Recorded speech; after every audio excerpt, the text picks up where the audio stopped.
High, আমি মলয়, মধ্য হাওড়া আমার বাড়ি। সেদিন সকাল সকাল উঠে সয়েল মিক্স রেডি করে নিয়েছিলাম। মাটির সাথে গোবর সার মেশানোই ছিল, তার সাথে ভার্মি কম্পোস্ট মেশালাম। যতটা পরিমাণ মাটি আছে তার 3 ভাগ কোকোপিট নিয়ে নিয়েছিলাম। সামান্য পরিমাণ নিমখোল দিয়ে দিলাম। সব কটা জিনিসকে ভালো করে মিক্সড করে নিয়ে এভাবে রেডি করে নিলাম সয়েল মিক্সড। টেরেস গার্ডেনের জন্য কয়েকটা হ্যাঙ্গিং টব রেডি করে নিচ্ছিলাম। জন্যে টবগুলোকে ভালো করে ফুটো করে নিলাম, যাতে এক্সেস জলটা বেরিয়ে আসতে পারে। নিচের দিকে খোলাম কুচি দিয়ে তাতে সয়েল মিক্সটা দিয়ে দিলাম। মার্কেট থেকে কয়েকটা লতানো গাছ এনেছিলাম, সেইগুলোই ফিক্সড করে নিচ্ছিলাম। আমি এইভাবেই নর্মালি গাছ বসিয়ে থাকি।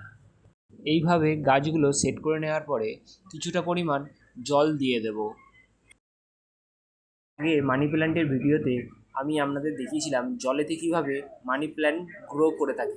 এই মানি প্ল্যান্টের চারাগুলোই এখন হ্যাঙ্গিং টবে ট্রান্সফার করে দেবো।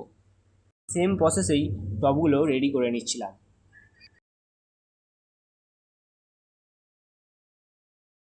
আমাদের টেরেস গার্ডেনটা মোটামুটি এইরকম লাগছে। ভিডিওটা ভালো লেগে থাকলে লাইক, শেয়ার এবং সাবস্ক্রাইব করে দিন।